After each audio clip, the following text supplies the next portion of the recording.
Assalamualaikum warahmatullahi wabarakatuh. Perkenalkan, sebelumnya saya adalah Muhammad Wajib Nur Rahman, mahasiswa dari UNESA dari kelas TIE 23. Di sini saya akan menjelaskan perkembangan komputer dari awal mula komputer itu diperkenalkan oleh dunia hingga sejarah komputer modern. Baik, tanpa basa-basi akan saya mulai. Untuk pertama, sejarah perkembangan komputer. Dan yang kita bahas pertama kali adalah sistem penggolongan alat pengolahan data. Oh ya, sebelumnya sumbernya ini saya dapat dari PowerPoint yang dirilis oleh Google. Untuk linknya akan saya taruh deskripsi, barangkali ada yang mau mendownload. Dan sekarang untuk penggolongan alat pengolahan data itu digolongkan menjadi 4, yaitu peralatan manual. Peralatan manual ya adalah peralatan pengolahan data yang sangat sederhana dan menggunakan tenaga tangan manusia. Ya, singkatnya masih sangat-sangat manual dan belum menggunakan teknologi, dan masih menggunakan tenaga manusia, yaitu tangan atau lebih tepatnya tanpa menggunakan teknologi listrik atau apapun. 2. Peralatan mekanik, yaitu peralatan yang sudah berbentuk mekanik yang digerakkan dengan tangan secara manual. Yang ini tetap manual namun lebih mekanik. Lebih mekanik dalam hal alatnya itu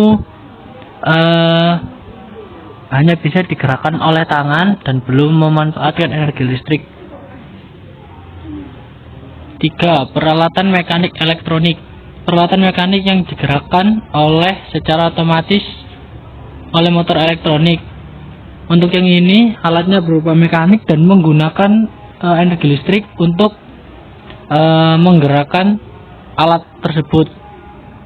Untuk yang keempat, peralatan elektronik.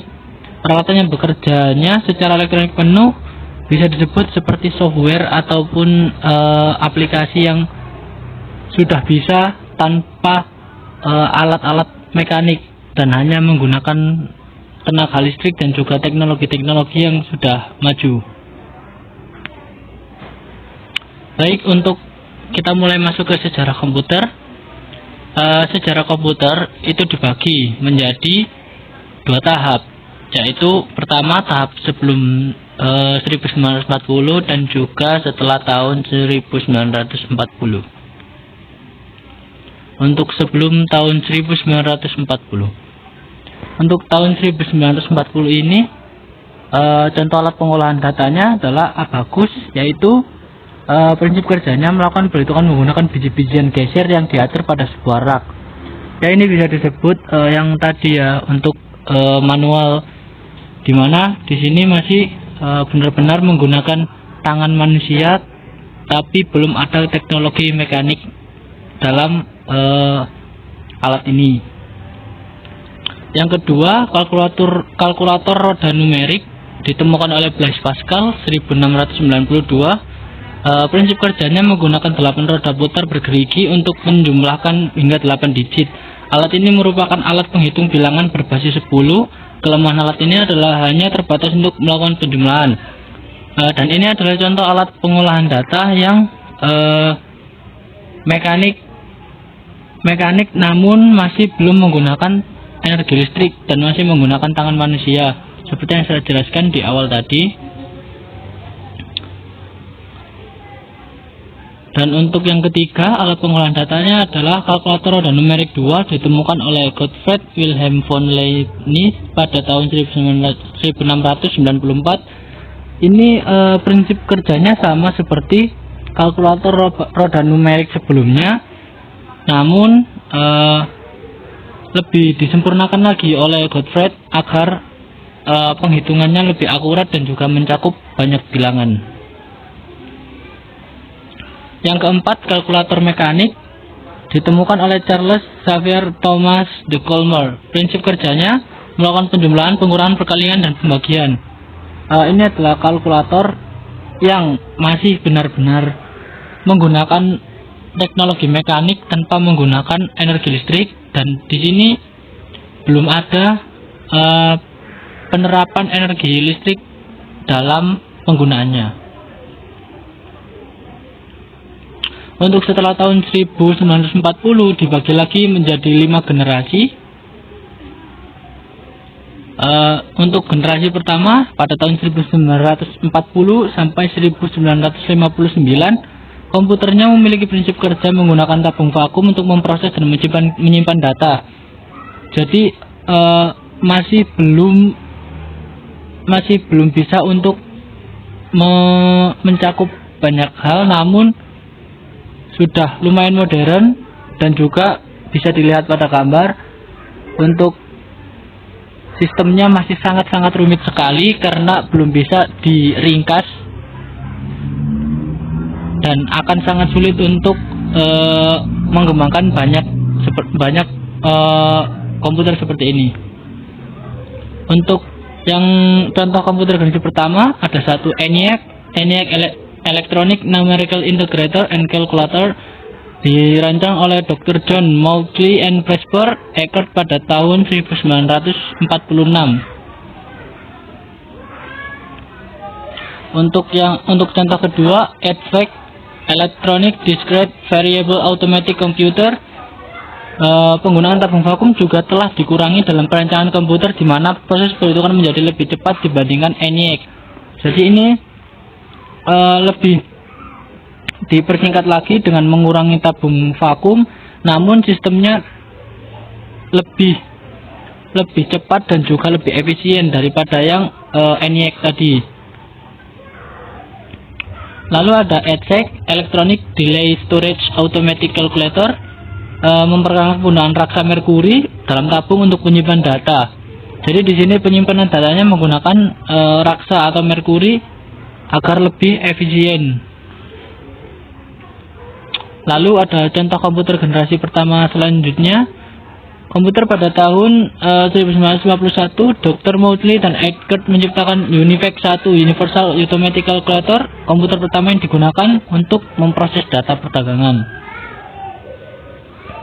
Dan untuk setelah tahun 1940, komputer generasi kedua ini adalah diciptakan pada tahun 1959 sampai 1964. Untuk prinsip kerjanya pada tahun 1948, penemuan transistor sangat mempengaruhi perkembangan komputer. Transistor menggantikan tabung vakum di televisi, radio, dan komputer. Transistor mulai digunakan di dalam komputer mulai tahun 1996. Komputer generasi kedua menggantikan bahasa mesin dengan bahasa assembly. Di sini lebih ringkas lagi, di mana tabung vakum yang dulunya digunakan untuk menyimpan data itu dipindah menggunakan transistor, yang dimana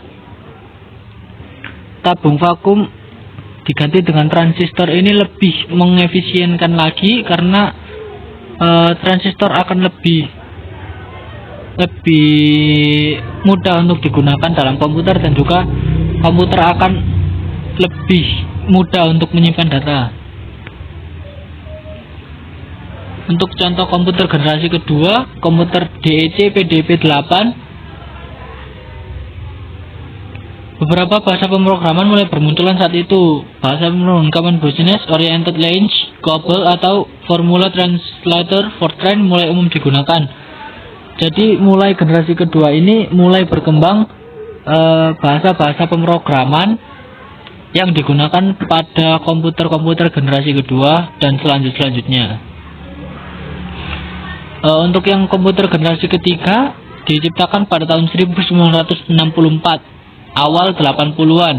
Jack Kilby, seorang insinyur di Texas Instruments, mengembangkan sirkuit terintegrasi IC (Integrated Circuit) di tahun 1958. IC mengkombinasikan 3 komponen elektronik dalam sebuah piringan silikon kecil yang terbuat dari pasir kuarsa. Kemajuan komputer generasi ketiga lainnya adalah penggunaan sistem operasi atau operating system. Untuk setelah tahun 1940, komputer generasi keempat awal 80-an, tujuan pengembangan menjadi lebih jelas, mengecilkan ukuran sirkuit dan komponen-komponen elektrik. Jadi untuk tahun keempat ini komputernya sudah tidak serumit yang dulu dan hanya menggunakan CPU dalam penggunaannya. Jadi komputer ini lebih tidak memakan tempat dan juga lebih ringkas. Large Scale Integration (LSI) dapat memuat ratusan komponen dalam sebuah chip pada tahun 1980-an. Very Large Scale Integration (VLSI) memuat ribuan komponen dalam sebuah chip tunggal. Ultra Large Scale Integration (ULSI) meningkatkan jumlah tersebut menjadi jutaan.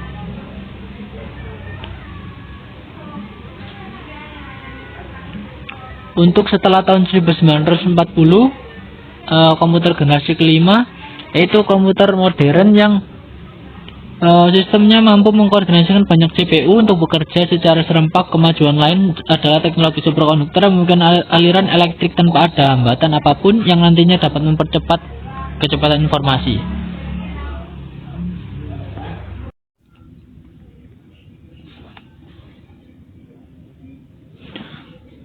Baiklah, di sini saya akan meringkas pembahasan dari PPT tadi atau dari PowerPoint tadi agar pemahaman